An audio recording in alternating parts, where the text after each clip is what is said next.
மேஷராசியோட அதிபதியாகிய செவ்வாயே ரிஷபத்துல மாதம் முழுக்க 2ஆம் இடத்துல இருக்காரு. சாஃப்ட்வேர், அக்கௌண்ட்ஸ், அது மாதிரி தொழில் இருக்கிறவங்களுக்குலாம் நல்ல ஒரு திறத்தன்மை, நல்ல லேர்னிங், நல்ல எக்ஸ்பீரியன்ஸ் கெயின் பண்ற மாதிரி ஒரு மாதமாக இருக்குதுங்க. வெளிநாடு போகணும் அது மாதிரி இருக்கிறவங்களுக்குலாம் ஒரு மாதிரியான மாறுதல் எல்லாம் கிடைக்கக்கூடிய அமைப்பு, திடீர்னு ஒரு விசா கிடைக்கிறது, அது மாதிரி விஷயங்கள்லாம் கண்டிப்பாக உண்டு. இப்போ மேஷராசிக்காரர்கள் நாம் உண்டு, நம்ம வேலை உண்டு, நமக்கு எது நியாயமா படிக்கிறதோ அது அடுத்தவங்களுக்கு நியாயமா படணுங்கிற அவசியம்.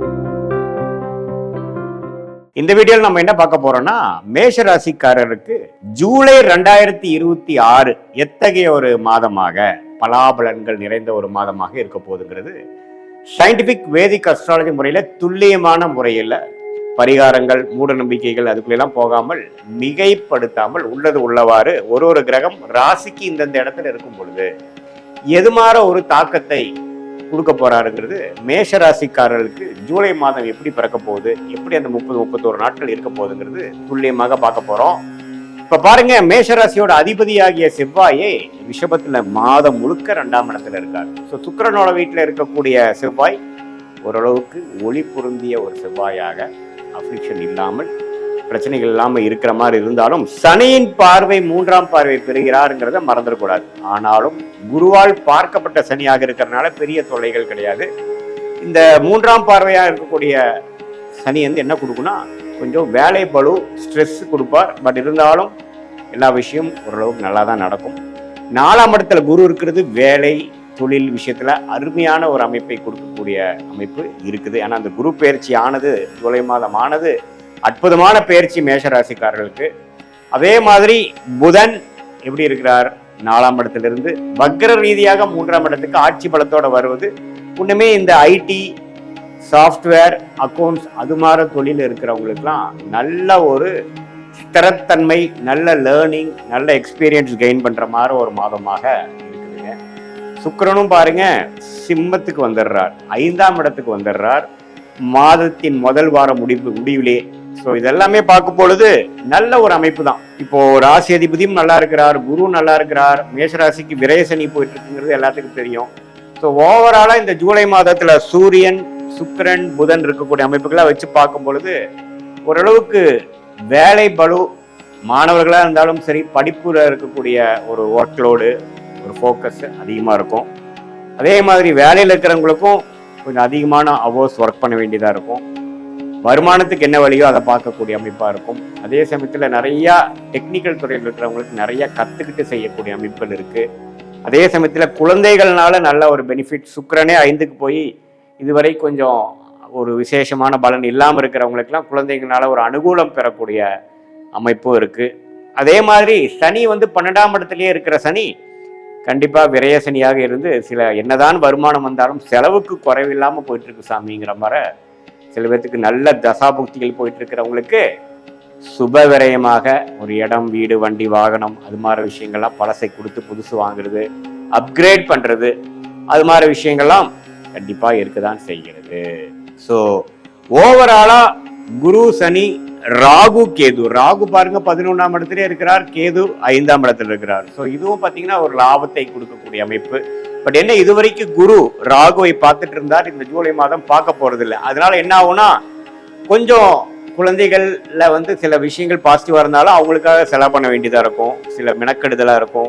மூத்த சகோதரர்களுக்கு சில விஷயங்களுக்கு நம்ம கொஞ்சம் உறவுகளையா இருக்கட்டும், மற்ற விஷயத்துலயும் கொஞ்சம் கேர்ஃபுல்லா இருக்க வேண்டிய அமைப்புகள்லாம் இருக்கு. வெளிநாடு போகணும் அது மாதிரி இருக்கிறவங்களுக்குலாம் ஒரு மாதிரியான மாறுதல் எல்லாம் கிடைக்கக்கூடிய அமைப்பு, திடீர்னு ஒரு விசா கிடைக்கிறது, அது மாதிரி விஷயங்கள்லாம் கண்டிப்பாக உண்டு. ஸோ மேஷராசிக்காரர்களுக்கு ராசி அதிபதியே கொஞ்சம் நன்றாக இருப்பதனாலையும், குரு 10ஆம் இடத்தை பார்க்கறனாலையும், விரய சனியில் இருக்கக்கூடிய சனி பகவானை பார்க்கறனாலும் எல்லாமே ஒரு பாசிட்டிவான ஒரு விஷயத்துக்காக செலவு பண்றது, பாசிட்டிவான விஷயத்துக்காக இன்வெஸ்ட்மெண்ட் பண்றது, அதை தேடி நம்மளுடைய அன்றாட வாழ்க்கையில அதிகமாக உழைக்கக்கூடிய தருணம், அது மாதிரி விஷயங்கள் இருக்கு. பட் செவ்வாய் 2ஆம் இடத்துல இருக்கிறதுனால அப்பப்போ ஆர்கியூமெண்ட்ஸ் வரலாம். குடும்பத்துக்குள்ள ஆர்கியூமெண்ட்ஸ் அவாய்ட் பண்ணணும்.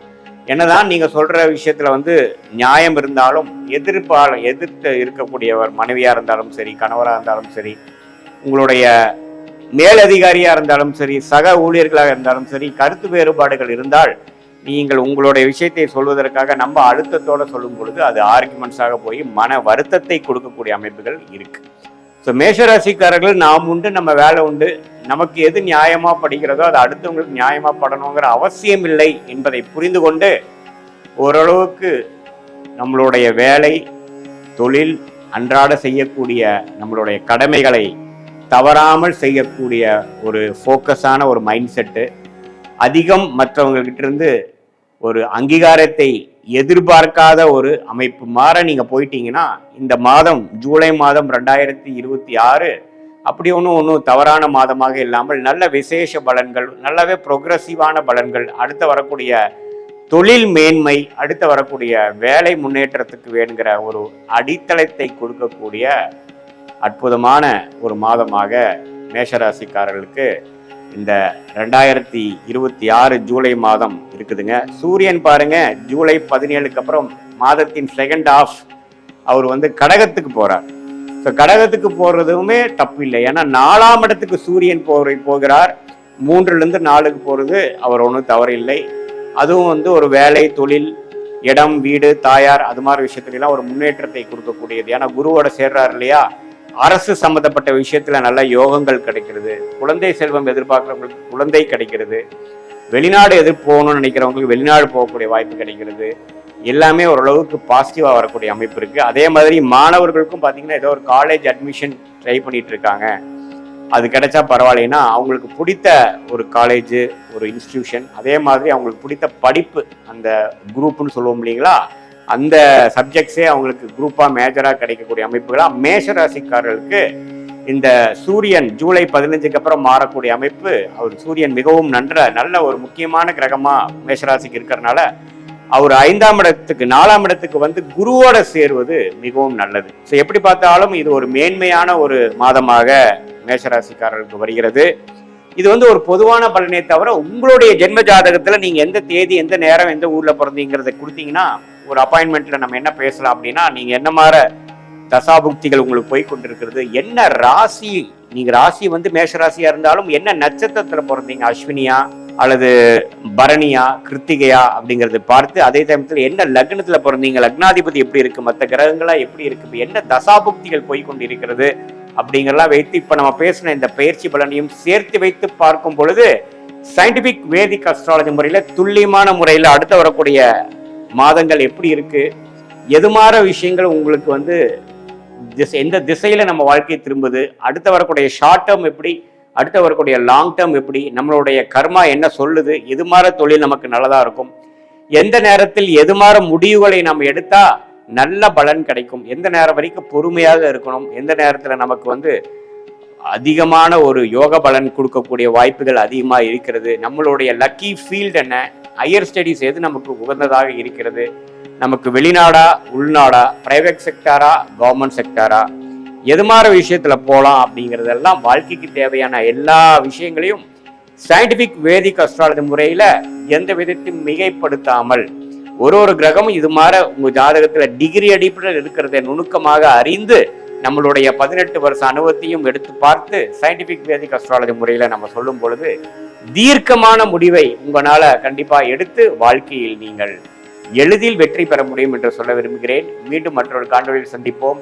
நன்றி, வணக்கம்.